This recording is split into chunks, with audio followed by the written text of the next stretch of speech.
João capítulo 10, é a última semana de Jesus. João capítulo 10, versículos 17 e 18.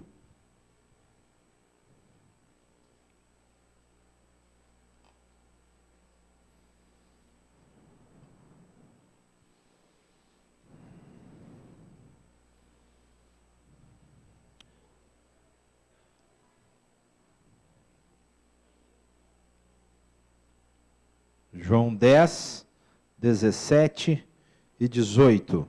Obrigado, Rafa. Diz assim o texto bíblico: Por isso é que meu Pai me ama, porque eu dou a minha vida para retomá-la. Ninguém a tira de mim, mas eu a dou por minha espontânea vontade. Tenho autoridade para dá-la e para retomá-la. Esta ordem recebi do meu Pai. Bem, deixa eu te fazer uma pergunta. Nós estamos terminando o mês de março. Você acha que o ano está corrido? Você já está cansado? Está fazendo muita coisa, né? Parece que quanto mais os tempos vão passando, mais coisa a gente está fazendo. Se você soubesse que você ia morrer, está aí no seu último mês de vida, chegando perto dos últimos 15 dias, como que você ia querer passar os seus últimos dias de vida? Pensa aí sinceramente. Como é que você ia querer ir para um lugar descansado, tranquilo, águas tranquilas e pastos verdejantes? Ou você ia preferir o vale da sombra da morte? Onde você ia preferir passar a sua última semana? Eu vou com você agora, tentar fazer isso em 40 minutos, passar a última semana de Jesus. Porque muitas vezes, irmãos, nós somos meio reclamões, nós murmuramos com facilidade. Especialmente se a gente acha que está ralando. Quando a gente acha que está ralando, que o trem está apertado, que não tem muita esperança, aí a gente fala assim, está difícil, família está complicada, enfermidade, falta de dinheiro, trabalhando demais, eu não vejo o resultado do meu trabalho. Então eu vou passar com você porque nós comemoramos, nós os cristãos, não são os católicos exclusivamente, nós os cristãos comemoramos essa semana. Normalmente essa semana é chamada de Semana da Paixão, que é a semana dos últimos acontecimentos de Jesus Cristo. Os nossos irmãos católicos, eles normalmente, hoje nem tanto, mas normalmente no domingo de Ramos, faziam uma procissão pela cidade. Eu nasci numa cidade pequena do estado de Minas Gerais e era sacratíssima procissão do domingo de Ramos. E como a maior parte da cidade era católica romana, então começando no domingo até o outro domingo, esses dias, estes eventos são muito conhecidos e eram celebrados, hoje não estão sendo muito. Mas é importante que eu e você saibamos o que de fato aconteceu. Os 4 evangelistas registram esses acontecimentos. Nem todos registram todos. Alguns são registrados por todos, outros são registrados só por alguns só João menciona. A partir do capítulo 11 de João, tudo o que acontece a partir do 11 diz respeito à última semana de Jesus. Então ele gastou muito tempo tratando da última semana. O que eu vou fazer com você aqui agora é um passeio histórico. Mas em cada ato, eu quero tentar dar um significado. Porque mesmo no acontecimento histórico da vida de Jesus, aconteciam coisas significantes, marcantes, didáticas, e que se eu e você aprendermos com elas, vai mudar a nossa vida. E o meu objetivo com essa mensagem é que você saia amando Jesus cada vez mais. Eu acho que muitas vezes as pessoas estão amando mais a igreja, isso quando amam, do que ao Senhor. Mas o que eu quero para você, meu irmão, minha irmã, é que você saia daqui profundamente apaixonado por Jesus Cristo. que foi então que aconteceu na última semana de Jesus? Vamos começar com o domingo. Esse domingo conhecido como Domingo de Ramos. Primeira coisa que aconteceu foi essa chamada entrada triunfal. Eu dei o PowerPoint, vou deixar na secretaria com o Vitão, se você quiser eu mando pelo WhatsApp, porque eu coloquei todas as referências. Então, cada ato aí que eu vou mencionar tem a referência dos evangelistas. Vai ficar difícil para você anotar, vai ficar no site lá, depois você acessa, mas de lá não dá para baixar. Mas se você quiser o PowerPoint, depois então você me pede ou pede aí ao Vitão. Então, primeira coisa, o que aconteceu na entrada? Nós sabemos bem, Jesus foi aclamado como rei. Havia uma profecia do profeta Zacarias que o rei de Israel, o libertador, viria humilde e entraria em Jerusalém montado no jumento. O Salmo 118 tem uma doxologia que é o cântico que se cantava, esperando que o rei viesse humilde. Jesus sabia disso. Jesus cresceu nessa cultura. Quando Jesus manda buscar o jumentinho, ele quer cumprir a profecia. Olha que fantástico. Ele quer que o povo entenda que o rei está entrando em Jerusalém. E o povo que ansiava para o cumprimento da promessa, porque eles queriam um rei que fosse libertador. O povo entendeu quando a comitiva de Jesus foi buscar o julgamento e começou a se anunciar assim, olha, vem aí o Rabi Jesus, aquele que faz milagres, aquele que multiplicou e transformou pão e peixe e alimentou 5.000 pessoas. Ele vai cumprir a profecia de Zacarias e eles então se reuniram.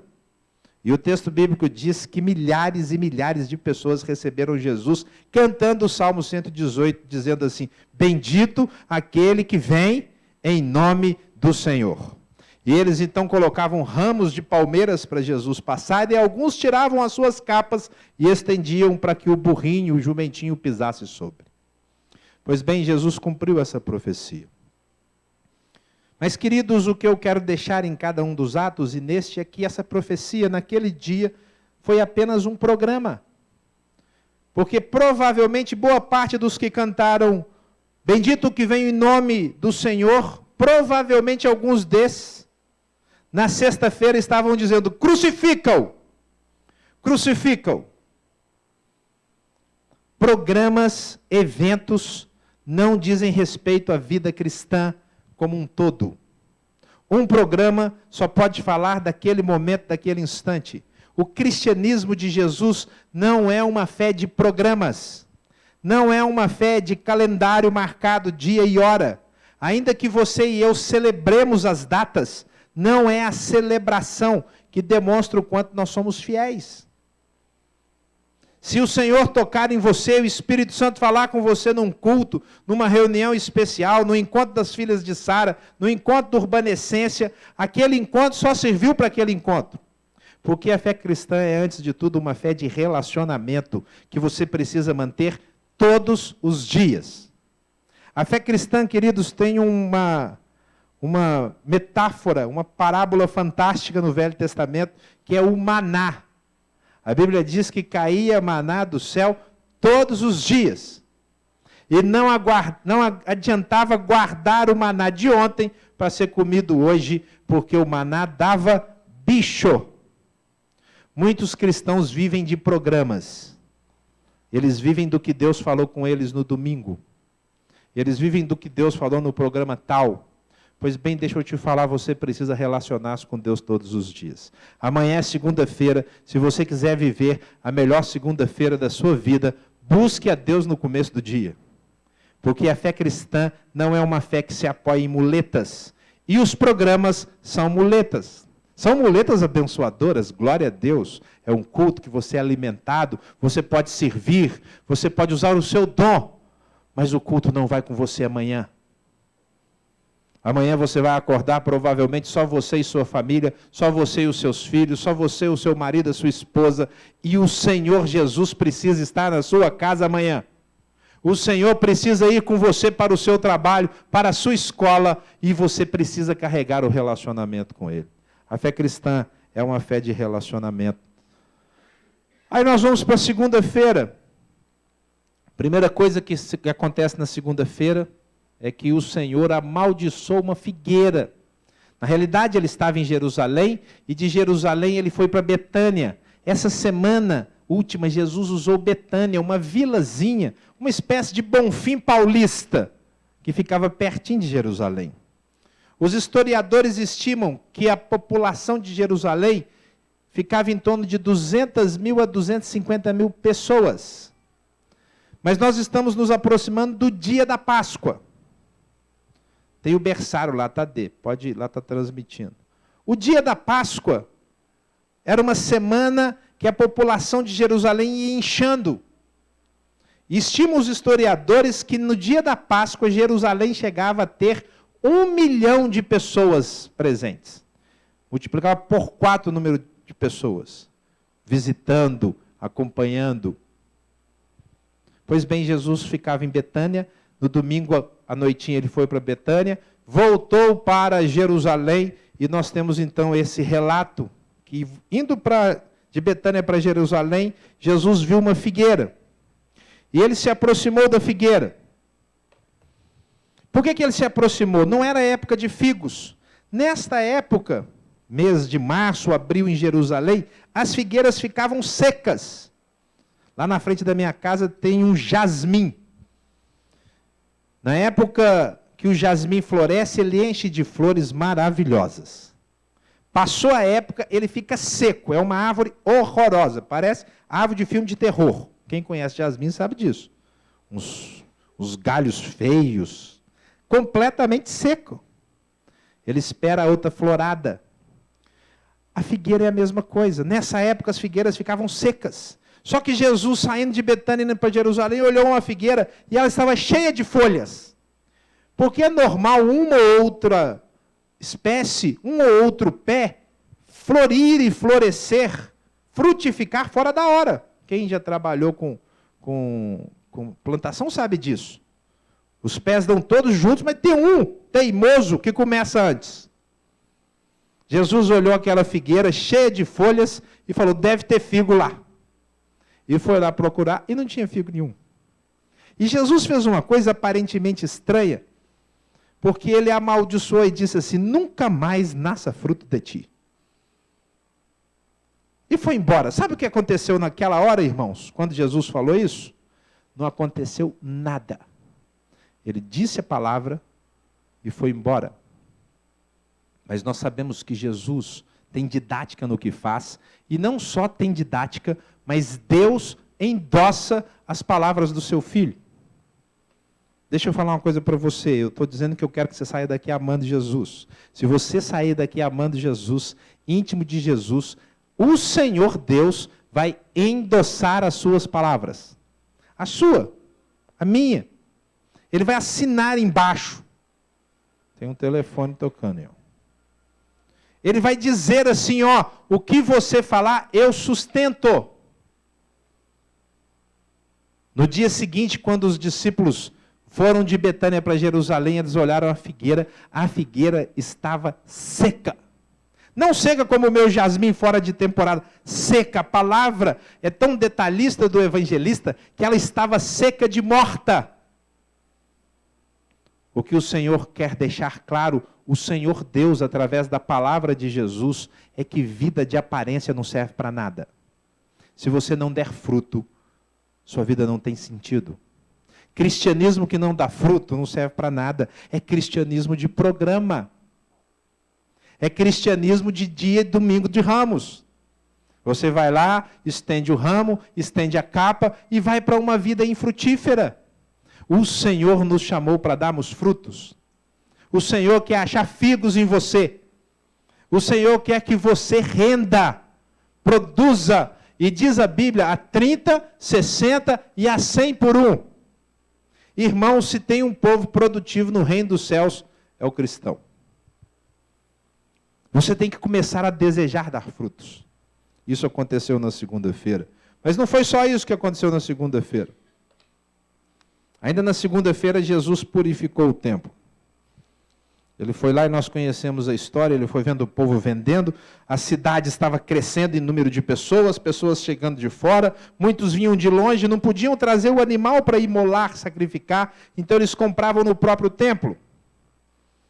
E sabe o que acontecia no templo? O templo deixava de ser um local de adoração, de culto religioso, para se tornar uma venda mesmo, um comércio. Aqui Jesus não vai condenar a hipocrisia religiosa de quem tem aparência, mas não tem fruto. Aqui ele vai condenar a distorção da verdade. Porque as pessoas não estavam agora vivendo uma hipocrisia. Eles estavam destruindo o sentido do templo. Em nome de Deus. Por isso o Senhor foi radical, irmãos. Ele não teve medo nem de ser preso por aquilo. Porque a regra do templo era muito clara. No templo era um local de adoração, de sacrifício e não de vendas. O Senhor corrigiu essa distorção. Queridos, nós temos que corrigir, nós temos que ser ousados. Hoje, em algumas igrejas, alguns lugares, o evangelho se tornou um evangelho de venda.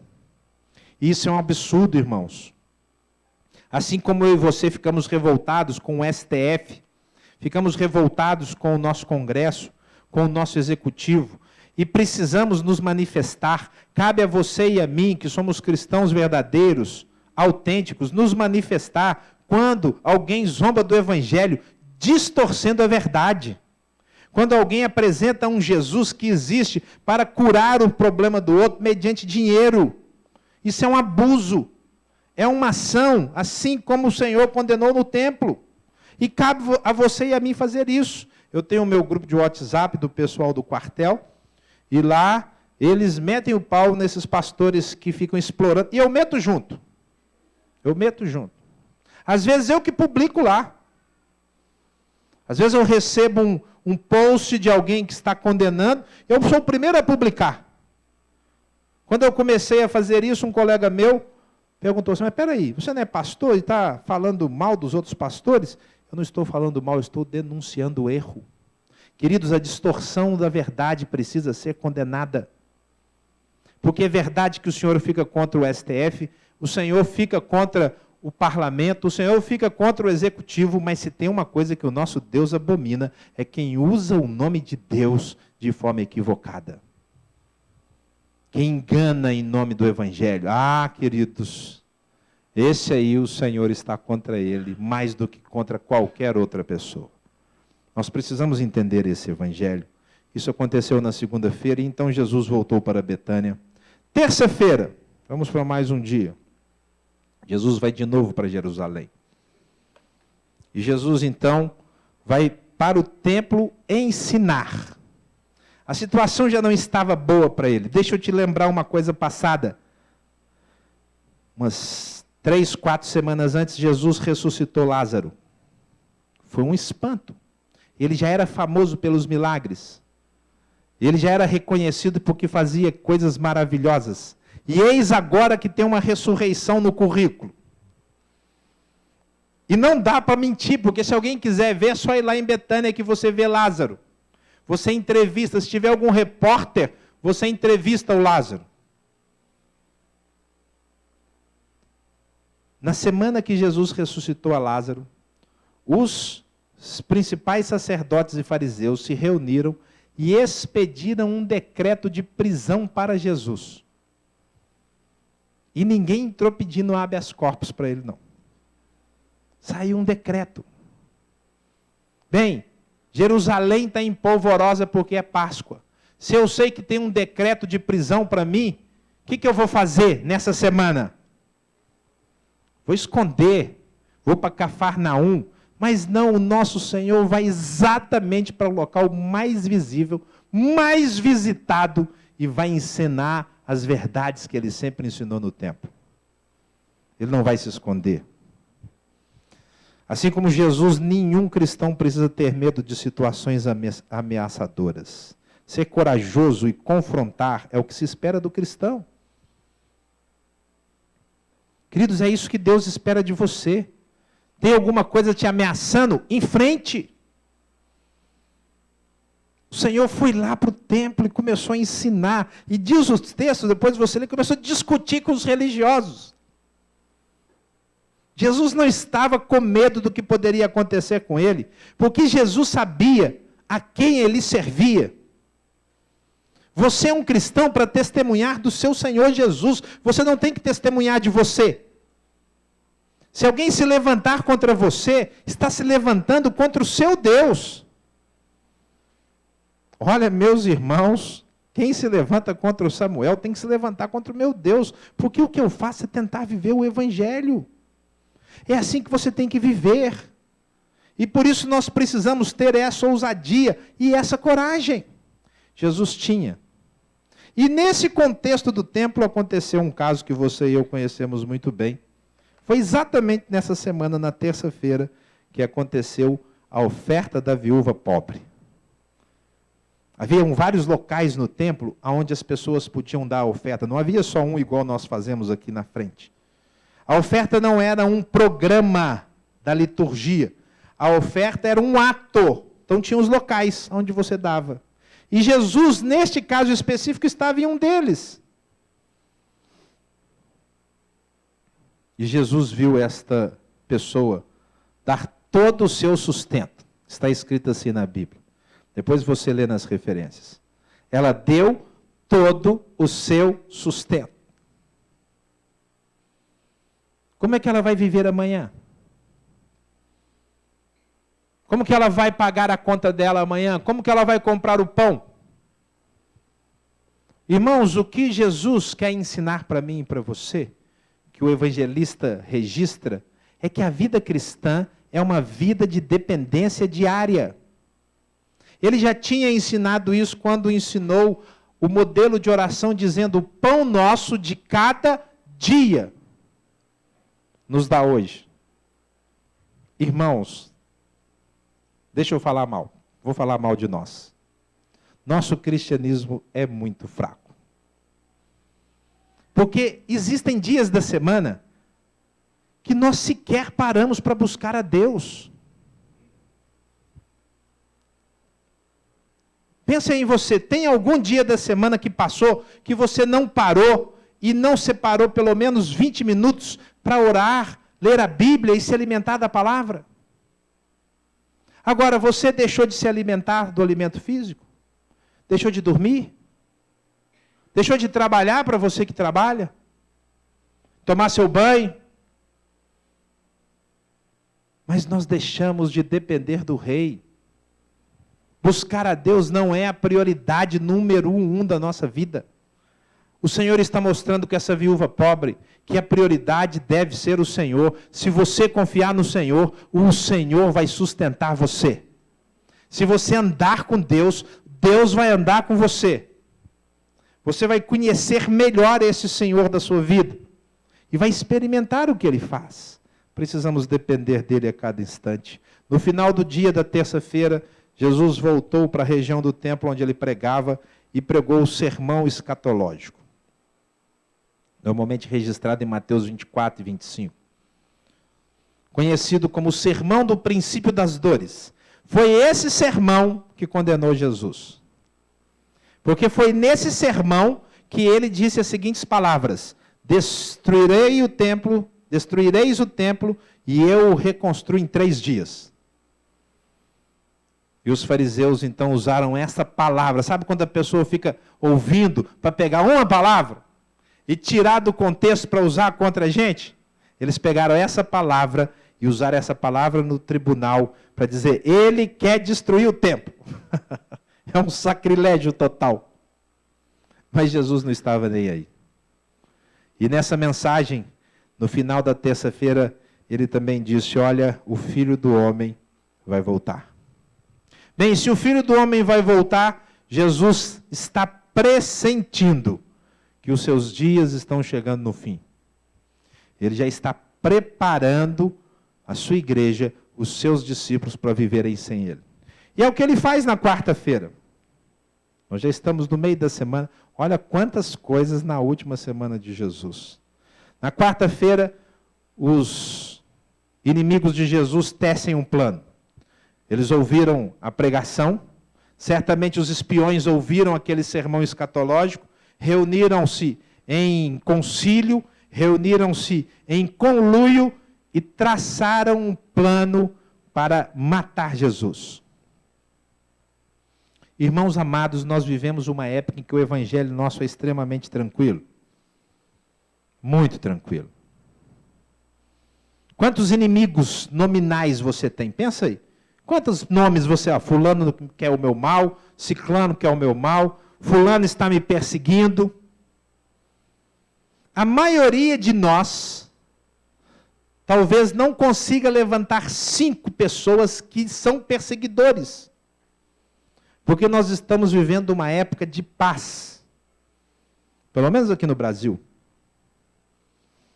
Pois bem, Jesus tinha perseguidores e inimigos. Ter inimigos faz parte da vida, especialmente quando você tem postura.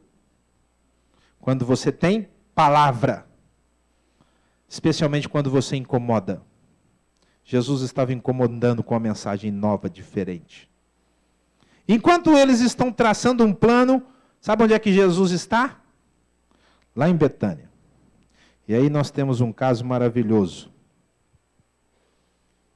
em que uma mulher se aproxima de Jesus nessa reunião, quem sabe ali na hora da refeição, quem sabe no momento de descontração.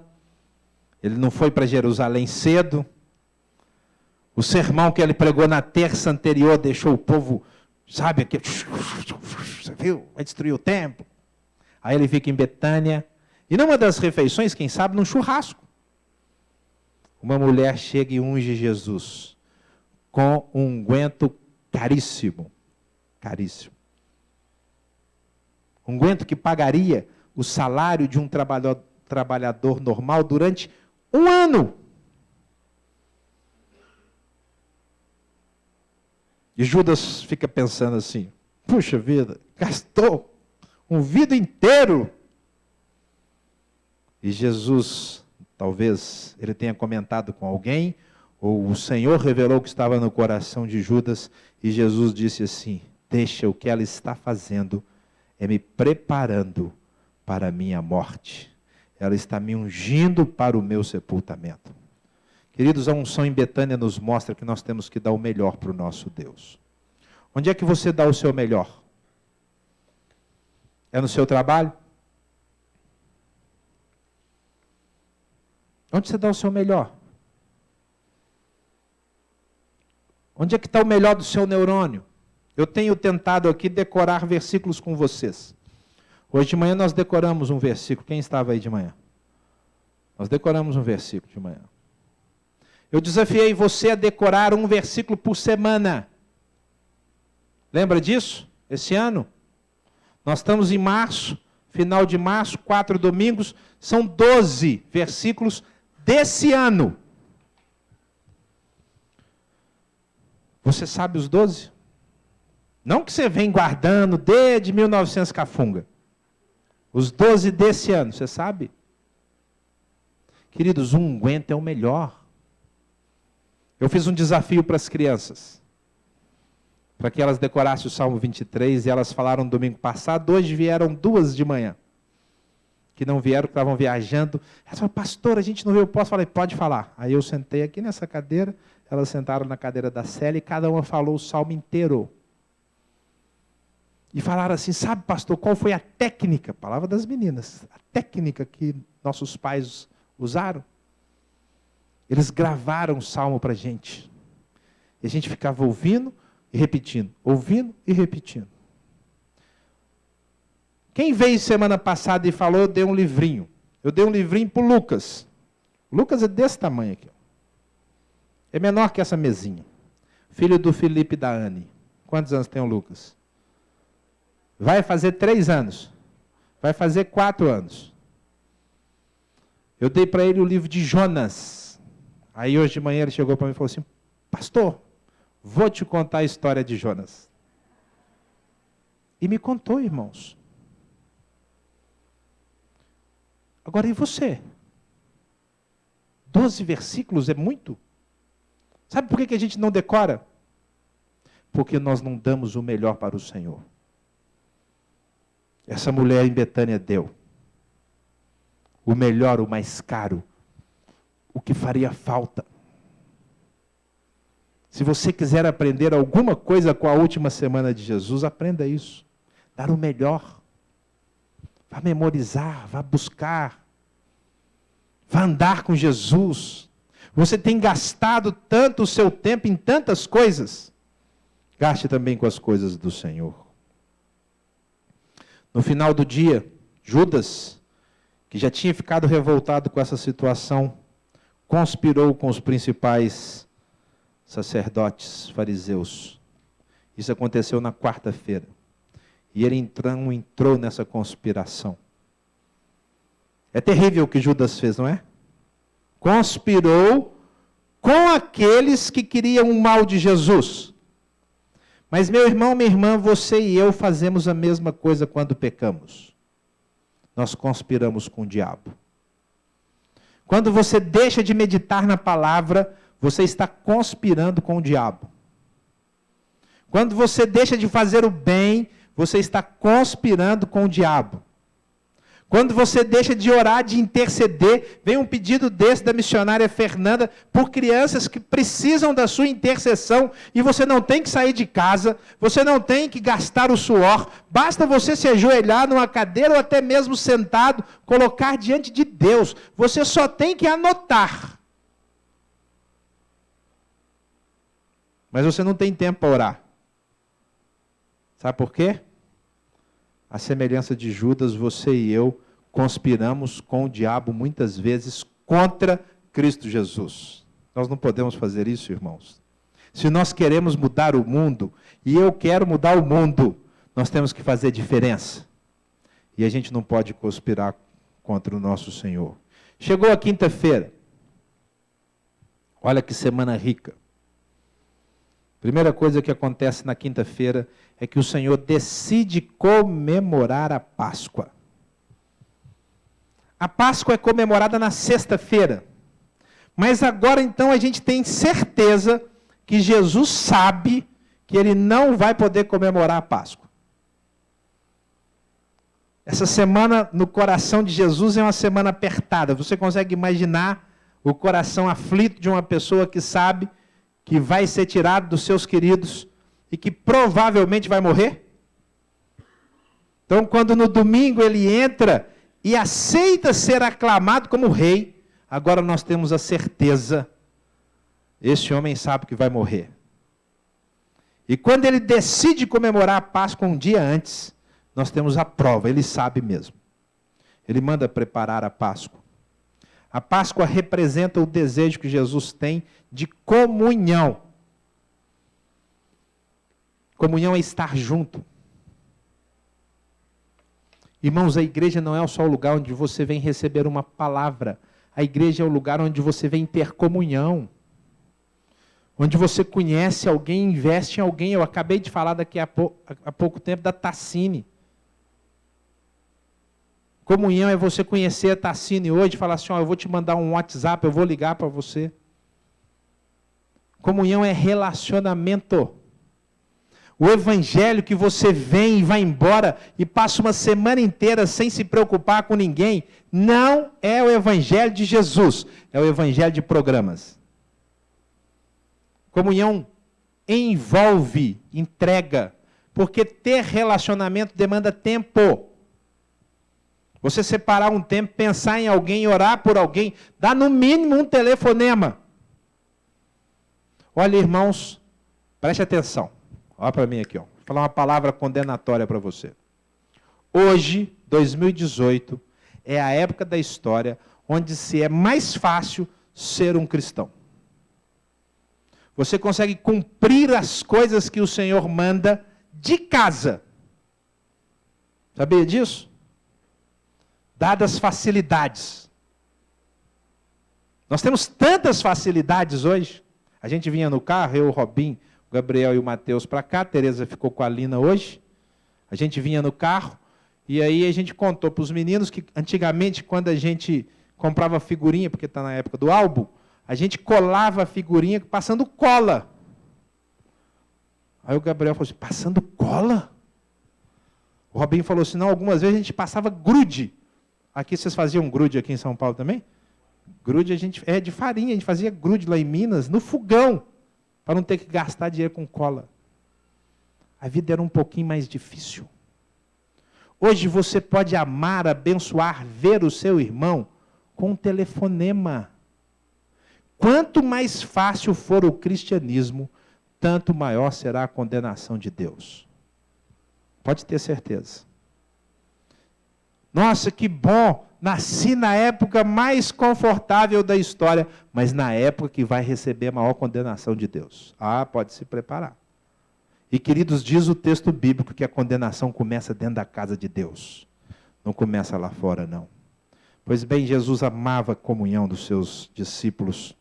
Quando ele chegou para a ceia, aconteceu um evento fantástico. Inesperado. Sabe aquele negócio que ninguém programa? Esse caso, não, Jesus não programou. Ele mandou preparar a ceia, a turma preparou a ceia, um amigo cedeu a casa, uma sala grande, tinha comida, tinha tudo, mas de alguma forma esse amigo não deixou um escravo na porta para lavar o pé da pessoa. Não tinha nada ali. A turma chegou para a ceia e, em vez de lavar o pé, eles entraram de pé sujo. E criou-se um ambiente constrangedor. Sabe uma saia justa? A última ceia de Jesus foi a maior saia justa que os discípulos passaram. Porque eles chegaram naquele lugar, ninguém lavou o pé, ninguém se ofereceu para fazer o serviço de escravo, e todo mundo se assentou de pé sujo. E olha só, irmãos, nós estamos na última semana. Sabe o que o rei, que entrou exaltado pela cidade de Jerusalém, faz? Ele pega uma toalha e sai lavando os pés dos seus discípulos. Serviço de escravo. Pé de cada um. Ele está dizendo para mim e para você que o evangelho dele é um evangelho para quem sabe ser escravo. O evangelho de Jesus não é para quem sabe ser senhor. O evangelho de Jesus não é para quem sabe mandar. O evangelho de Jesus não é para quem sabe exigir. O evangelho de Jesus é para quem sabe se entregar.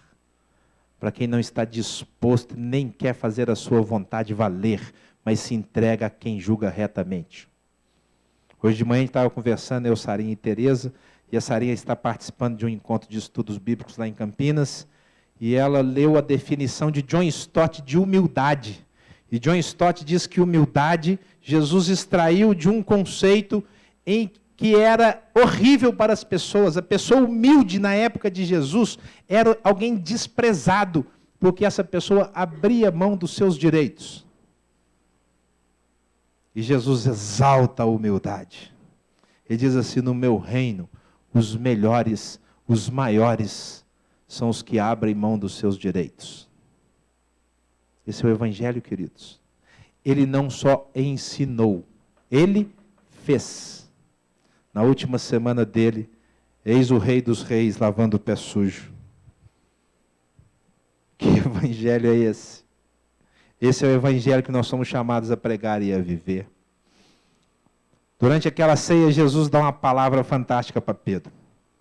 Jesus ama tanto os seus discípulos que os prepara para o pecado. Olha que fantástico. Como é que alguém pode preparar o outro para o pecado? Me fala. Mas é isso que Jesus faz. Fala assim, Pedro, deixa eu te falar uma coisa. Você vai me negar. Que loucura, pensa nisso. O rei, o mestre, o pastor, o Senhor está preparando o filho, o discípulo, para um momento de pecado. Isso é amor demais, irmãos. O Senhor sabe que ele vai pecar. E o Senhor não está dizendo, ó, como você vai pecar, eu vou substituir você. Pedro, é o negócio seguinte, não vai dar, tá? Amanhã, a esta hora, quem vai estar no seu lugar é Tiago. Não é isso que ele está fazendo. Ele está dizendo para Pedro saber que quando ele pecar, ele tem que voltar correndo para os braços de Cristo Jesus. Isso é amor demais. Capaz de preparar a pessoa para o pecado. Queridos, nós somos muito arrogantes às vezes, porque nós vemos o pecado de alguém e nós queremos acabar com a pessoa. Eis aqui o Senhor vendo o pecado antes e já preparando o caminho para ele voltar. E sabe o que aconteceu com Pedro? A Bíblia conta que Pedro chorou amargamente. Estamos na quinta-feira. Quinta-feira foi o dia mais cheio. Está acontecendo coisa aos montões. Pois bem, Jesus consola e ora pelos seus discípulos. Só João registrou isso. Em algum momento daquela ceia, Jesus parou o que estava fazendo para orar pelos discípulos, para consolar os discípulos. Nós temos um capítulo inteiro, João 17, registrando a oração chamada teologicamente de sacerdotal, intercessória. Ele está dizendo, gente, o negócio vai ficar apertado, mas vocês vão vencer. Vocês vão vencer o maligno, vocês vão vencer o mundo. Eu vou estar com vocês. Vocês vão dar muito fruto. Se tiver sujeira, eu vou limpar vocês. Do João 14 ao João 17, o Senhor está fazendo exatamente isso, consolando e orando pelos seus discípulos. Irmãos, nós temos um Senhor que intercede por nós. Você sabia disso? Você sabia que o Senhor intercede por você hoje? Não é possível que isso não constrange o nosso coração. Que você não saia daqui e assim, Senhor, eu tenho que te amar mais. A minha semana está tão cheia quanto a sua, mas eu só preocupo comigo, eu não consigo interceder, eu estou preocupado com os meus negócios, com as minhas dificuldades, com os meus sofrimentos. E eis aqui o Senhor que vai para a cruz. E Ele separa um tempo para interceder e consolar e confortar. Irmãos, nós somos desafiados demais nessa semana. Termina a ceia. E Jesus então vai para o jardim do Getsemane. E nós conhecemos bem essa história de como aí ele orou até de madrugada.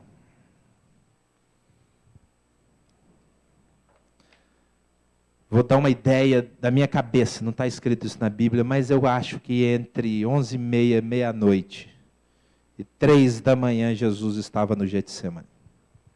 Getsemane é o lagar do azeite, o lugar de ser pisado. A ideia que nós temos quando lemos a Bíblia é que Jesus costumava ir no Getsemane para orar. Era uma espécie de monte. E pelo visto não era muito frequentado. Parece que orar de noite e de madrugada não é um hábito normal nos cristãos. Mas em Jesus era. Nós vemos várias vezes. E ele vai orar. E orar, e orar.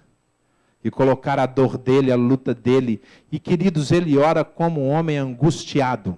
Talvez se fosse hoje, Tércio, ele viria no cura pela palavra, cura pela oração. Porque ele começa dizendo, Pai, se é possível, afasta de mim esse cálice. E a Bíblia diz que ele entra em agonia de espírito. Você já entrou em agonia de espírito? Domingo que vem eu vou pregar sobre a ressurreição. No outro domingo eu vou pregar, Tamie, sobre lutar com Deus. Tamie pediu para eu pregar essa mensagem. Lutar com Deus. É o que Jesus está fazendo aqui no Getsemane. Ele está lutando com Deus. Lutando com Deus como Jacó lutou no Val de Jaboque. E Jesus sai do Getsemane tendo prevalecido. Vitorioso. Vencedor. Irmãos, nós somos chamados para lutar com Deus. Deixa eu falar com você, lutar com Deus demanda algumas coisas. Daqui 2 domingos eu quero falar sobre isso. Não é para qualquer cristão, não é para cristão aparente igual folha de figueira, não é para cristão nominal, não é para crente domingueiro. Lutar com Deus é para quem ama o Senhor Jesus e está disposto a pagar todo o preço de um vaso de alabastro. Jesus ora até de madrugada e então acontece o inevitável. Jesus é preso. É de madrugada? É quinta-feira? É quinta-feira porque o dia para o judeu começa às 6 da manhã. A quinta-feira começou às 6 da manhã e vai acabar às 6 da manhã de sexta, para nós. Então a madrugada diz respeito ao dia anterior, ainda é quinta-feira. Se fosse na nossa contagem já seria sexta, mas para o judeu ainda é quinta. E ele é preso de madrugada. E quando ele é preso, irmãos, acontece uma história fantástica. A vitória sobre a opressão. Porque quando Jesus é preso, Pedro se levanta para defender. E Pedro tira a bainha, tira a espada da bainha, e nós conhecemos bem a história, ele corta a orelha de Malco. E Jesus fala assim, para.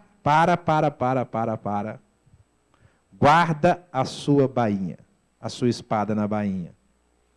E ele pega então a orelha e cura Malco. Queridos, ele está curando quem veio prendê-lo. É a prática plena de uma ordem que ele deu lá no começo do ministério. Quando ele falou, se o seu inimigo tiver fome, dá de comer. Se ele tiver a orelha cortada, o que você faz? Cola a orelha dele. Ele está fazendo o que ele ensinou. Ele não está chutando o pau da barraca. Agora eu vou morrer mesmo. Então vamos lá, vamos fazer uma revolução. Não. Ele está cumprindo o evangelho que ele ensinou e viveu a vida inteira. É o evangelho da liberdade. Quando Jesus é preso, ele é o homem mais livre na face da terra. Porque ele é preso porque ele quer. Ele diz assim, Pedro, guarda a espada, porque se eu quisesse, eu pedia uma legiãozinha de anjo, e o Senhor mandava na hora. Irmãos, nós temos um chamado para sermos livres, como nosso Senhor é. Ainda na quinta-feira, Jesus é levado para ser julgado pelos judeus. Jesus passou, queridos, por 4 julgamentos. 4.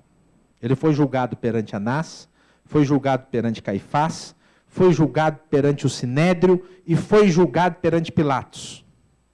Tirando o julgamento de Pilatos, que não está aí nesse texto, nos 3 as coisas já tinham sido armadas. Parece que o STF leu esse texto. Parece. Porque estava tudo armado. Não foi uma coisa que aconteceu na hora. Eles já foram com as sentenças prontas. Assim como a gente sabe, quanto está no STF? 7-3? 6-4? Já está pronto.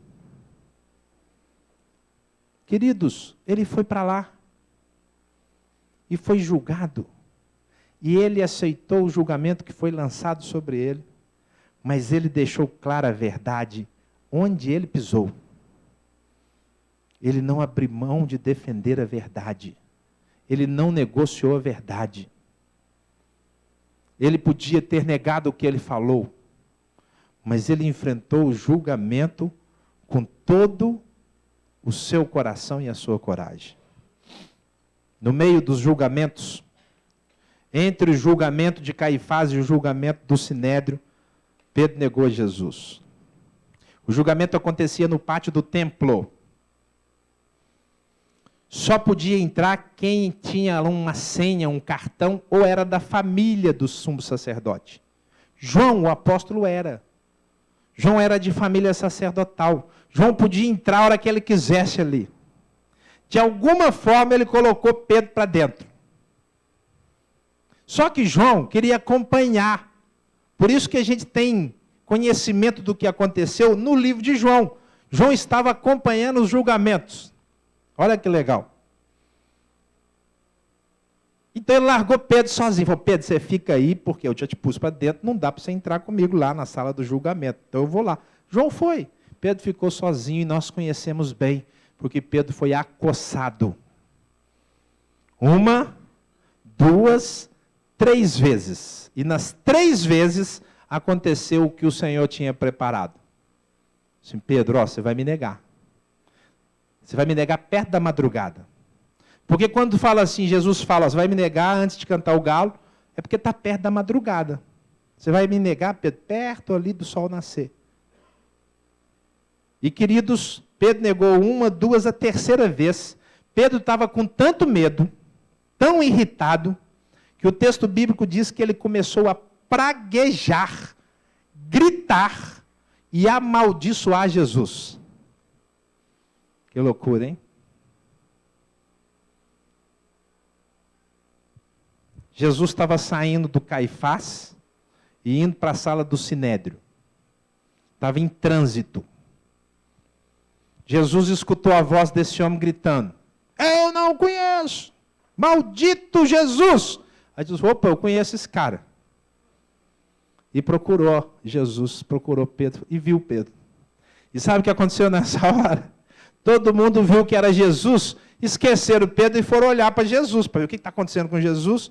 Pedro, de repente, viu todo mundo olhando para lá, olhou também. E o olho de Pedro cruzou com o olho de Jesus. E Pedro saiu e chorou amargamente. Transformou a vida daquele homem. O problema não é quando você peca. O problema é quando você não se arrepende. É melhor não pecar. Mas se você pecou, chore amargamente. Se arrependa. Pedro foi restaurado a ponto de ser chamado por Jesus para liderar o seu povo. Queridos, chegamos na sexta-feira, o galo cantou e o sol nasceu. 6 horas da manhã. Então, o que aconteceu na sexta-feira? Jesus foi levado diante de Pilatos, o julgamento perante os romanos. Os judeus tinham perdido o poder da pena de morte. Eles podiam julgar, mas não podiam matar. Jesus já tinha sido condenado. O que eles queriam é que Pilatos falasse assim, pode matar quem seja condenado. E então Jesus foi levado diante de Pilatos, e ele foi julgado mais 3 vezes diante de Pilatos.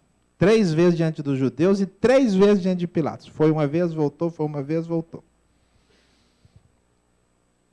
E entre estas vezes, Pilatos mandou açoitar Jesus. Sabe por que Pilatos mandou açoitar Jesus? Porque Pilatos queria sinceramente soltá-lo. E você só podia dar uma pena. Então Pilatos ouviu, falou, tem razão, tá bom, eu concordo com vocês, pena, açoite. E açoitaram Jesus. Acabou. Na cabeça de Pilatos tinha acabado. Ele já tinha sido condenado e punido. Mas os fariseus não queriam isso. Eles queriam a morte de Jesus. E eles engendraram então uma armadilha para Pilatos. E mudaram a acusação, porque a acusação era judaica, destruir o templo, mas não surtiu efeito. Então eles vieram e falaram assim, Pilatos, se você soltar esse homem, você não é amigo de César. E nós vamos dizer para César, porque esse homem se fez rei acima de César. Agora Pilatos é que está com medo.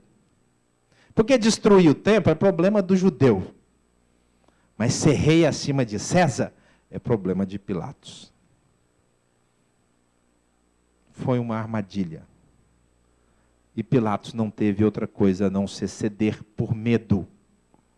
Lembra que Jesus falou com Pilatos assim? Pilatos perguntou para ele, conhecereis? Você conhece a verdade? E Pilatos falou, o que é a verdade? O que é a verdade? Pilatos tinha medo da verdade. Pilatos não era um homem capaz de sustentar a verdade. Pilatos tentou uma última ação. Vou tentar soltar esse cara de qualquer jeito. Pegou um dos piores criminosos, chamado Barrabás, pôs de um lado, pegou Jesus, pôs do outro, e ofereceu o indulto da Páscoa. Sabe o indulto de Natal? Que os caras aqui soltam 3 mil presidiários? Era o indulto da Páscoa. Sabe quantos que podia soltar na Páscoa? 1! Só 1! O Brasil devia melhorar, né? Retroagindo na nossa... Só podia soltar 1. Ele colocou Barrabás e colocou Jesus. A gente lê Barrabás, mas se você for escrever em hebraico, você tinha que escrever assim, ó, Bar-Abá. Porque Bar significa filho de. E Abba, sabe o que significa? Pai. O nome Barrabás significa filho do pai. Olha a ironia do acontecimento. Do lado de Pilatos estava o filho do pai, e do outro lado estava o verdadeiro filho do pai. E Pilatos falou: quem vocês querem que eu solte? E eles escolheram o falso. João diz que muitos vão escolher o falso Cristo. Muitos vão seguir um falso evangelho. A morte de Jesus, queridos, é cheia de significados. É cheia de metáforas. Essa é uma delas. Quantos não estão seguindo um Barrabás da vida? Porque querem os seus desejos satisfeitos. E então Pilatos entregou Jesus para ser crucificado. Jesus foi crucificado às 9 horas da manhã. Já tinha sido açoitado, teve que carregar a sua própria cruz. Às 9 horas ele foi crucificado, na sexta-feira. Ainda na sexta-feira, Jesus ficou na cruz até às 3 horas da tarde. 6 horas de cruz. Naquelas 6 horas, Jesus trouxe 7 ensinamentos fantásticos, que só eles dão outra mensagem. Os teólogos e os pastores da história criaram um sermão que ficou conhecido como as 7 palavras da cruz. Porque foram 7 ensinamentos extremamente profundos. Às 3 horas da tarde, sabe o que aconteceu? Jesus decidiu morrer. A Bíblia diz que ele entregou. Ele falou assim: Pai, nas tuas mãos eu entrego o meu espírito. E diz o texto, com estas palavras, ele morreu. Sabe quem é que decide morrer? Só Deus. Sabe quem é que controla um coração? Só Deus. Quando eu estava lá no momento da morte do marido da Cícera, seu Antônio, eu orei com ele, ele estava quente, eu pus a mão, eu orei com ele, li um salmo para ele, eu fui e orei por 2 mulheres, quando eu voltei, eu vi o monitor zerar, eu fui lá do lado orar mais uma vez, pus a mão e estava gelado. Só Deus tira a vida. O nosso Deus estava naquela cruz, por minha causa e por sua causa. E antes das 6 horas do sábado, ele foi sepultado no túmulo de José de Arimateia. Nicodemos ajudou com as especiarias. E assim nós terminamos a semana. Porque no sábado nós temos o começo da semana. E domingo que vem eu falo sobre o sábado, o dia mais negro da história, e o domingo, o dia mais claro e iluminado da história. Queridos, essa foi a última semana de Jesus. Semana intensa, não? Quantas coisas? Quantas coisas você e eu podemos crescer e aprender? E como você vai viver essa semana então? Eu quero te deixar um desafio. Jesus veio a esse mundo e nós começamos lendo em João 10. Versículos 17 e 18. Por isso é que meu Pai me ama, porque eu dou a minha vida para retomá-la. Eu quero perguntar para você, quem é que dá a sua vida? Se você fosse tomar as palavras de Jesus, por isso o Pai me ama. Por que o Pai te ama? Porque você vem na igreja uma vez por semana? Porque você é dizimista fiel? Porque você fala de Jesus de vez em quando? Por que o Pai te ama? Por 2 coisas. A primeira você já tem garantida. O Pai te ama porque Jesus deu a vida por você. Mas o Pai também precisa te amar, porque você dá a sua vida por Ele. Eu quero te perguntar, você tem dado a vida por Jesus? Ele deu a vida dele por você. Vamos orar, feche os seus olhos. Coloque a sua vida diante do Senhor.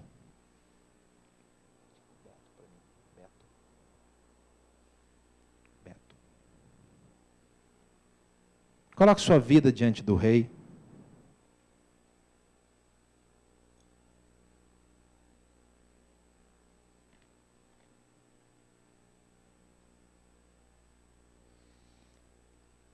Você viu aí uma semana cheia do nosso Senhor.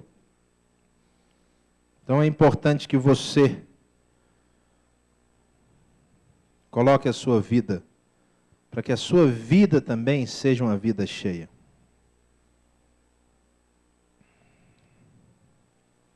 Para que a sua vida seja cheia da presença do Rei. E esteja disposto a entregar a sua vida.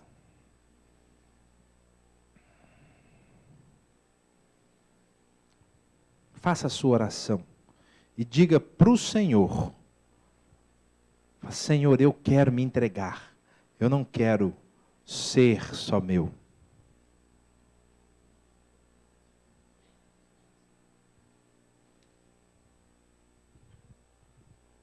Senhor, eu quero orar com os meus irmãos. Nós temos o exemplo do Senhor. Nós temos o exemplo máximo, não só na morte, mas numa semana tão intensa. Ah, Senhor, nós queremos perdoar os nossos inimigos. Nós queremos abençoar os que nos perseguem. Nós queremos viver o Evangelho. Nós queremos experimentar a graça presente, plena do Senhor. Pai, toma as nossas vidas. Nós queremos morrer também. Morrer na segunda-feira, na terça, na quarta. Queremos experimentar mesmo a morte, ó Deus, para que nós possamos viver para o Senhor, com poder e grande graça. Pai, nós entregamos as nossas vidas a Ti. Toma, Senhor, toma o meu coração, toma o coração dos meus irmãos. A exemplo de Cristo Jesus, nós queremos viver o verdadeiro Evangelho. O Evangelho que transforma, o Evangelho que enche o nosso coração de paz. Queremos viver uma semana cheia da Tua presença. Não só a Semana Santa, nós queremos viver uma vida cheia da Tua presença. Meu Pai, que o povo desta igreja, que os Teus filhos, esses que estão aqui, os que me escutam pela internet, possam se encher de vontade de viver para o Senhor, possam glorificar o Teu nome e possam experimentar a morte cada dia para se aproximarem cada vez mais de Cristo Jesus. Rei Jesus, eis aqui as nossas vidas. Nós entregamos a Ti, nós queremos morrer também e experimentar a Tua presença, onde formos, para a honra e glória do Teu nome. Bendito seja o nome do Senhor, nós Te exaltamos, Te louvamos, Te entregamos a nossa existência, a nossa igreja, e queremos viver para a Tua glória. É a nossa oração, no nome de Jesus. Amém. Amém.